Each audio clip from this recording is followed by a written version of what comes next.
Unless they got hidden cameras in that locker room, just like they do in the Jets locker room, apparently. Yeah, what's this all about? Did you read this story? The Jets players have notified the NFLPA that they found cameras in the locker room that were behind the fire alarms, like they were up in there. So either there's a creeping on them. The front office is trying to learn what's being talked about. Coaches are trying to talk about. Whatever the case, not good whenever there's hidden cameras found by anybody in any situation. But here we are now with a locker room potentially happening over there with the New York Jets. That's wild. When I read that, I was very alarmed by the whole thing. Well, who could put those up there? It would either be like the head coach has the power to do that, the GM, I guess the owner.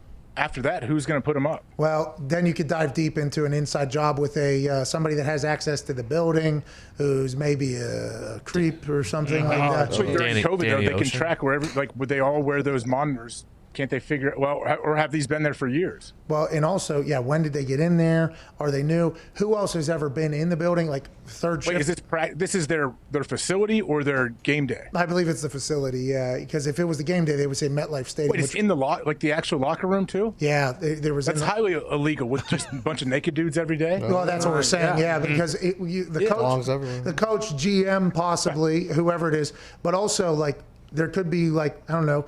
A janitorial staff that comes through there, maybe, or maybe. Yeah, I didn't think of it that way. I didn't think if someone's a creep and wants to see a bunch of dongs walking around every day.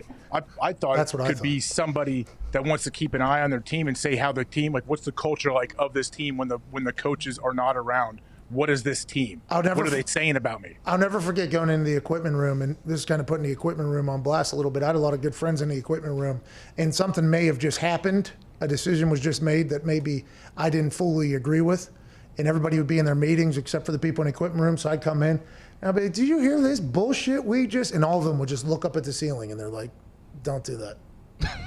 I'm like, what are we? What? They're like, don't do it. You never know who's listening. I'm like, is the whole fucking place mic'd up? Because if so, we are in a problem.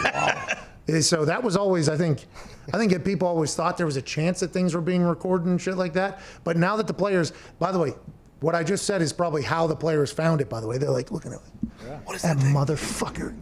They moved the fire alarm and it's in there. Like, oh my God, I've seen this. They spiked us. I've seen this on movies. Adam Gase wouldn't do that, though, right? No, the crazy guy with Gase. the mask force, though? No. I mean, you don't need video cameras to know that the Jets culture is dog shit. Oh, come on. Come on. What's up, Dick? So the report was the Jets players and their representatives alerted the NFL Players Association in recent weeks about what happened to be, or what appeared to be, surveillance equipment hidden smoke detectors in the Jets locker room. Like you said, the NFLPA immediately informed the NFL in late October. The NFL claimed in the past week on behalf of the Jets that cameras have been in and adjacent to the locker room since 2008 when the teams relocated from Long Island to the new training facility in Florham Park.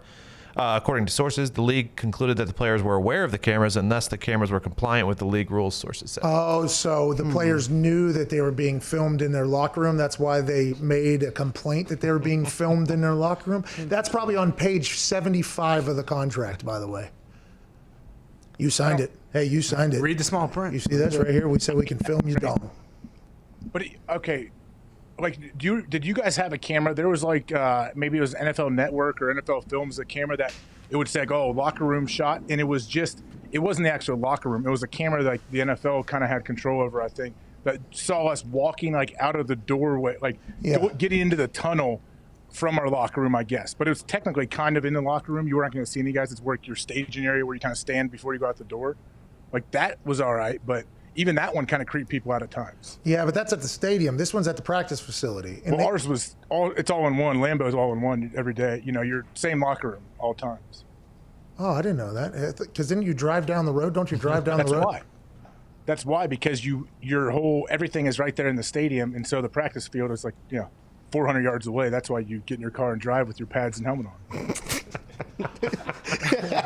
I can't believe that's happening right now. Right now. In Green Bay, Wisconsin, Aaron Rodgers is hopping into his car, full pads, fucking push one button car, automatic start, I assume. Of course. Turn that thing on. Do you preheat it? Like, do you warm it up whenever you're getting dressed? Like, oh, we got to go turn that on for some guys never turned it off. They'd show up at 6 in the morning. They'd keep that thing running until we got to practice at 11. Smart. That makes sense. Smart, because if the battery dies right in between there, what do you got to get a jump before period one? Hey, can you give me you're out there in your pay. I need a pause of red, okay? This one goes on the pot, okay? Will you hit the gas? Oh, but it started up. All right, yep. We're going to be late to period one. That's wild that happens in professional football. Sweaty ass cars. You guys give no tour at all, and you have to drive to your own fucking practice. The Green Bay Packers are old school, man. Tradition, baby. Old school over there.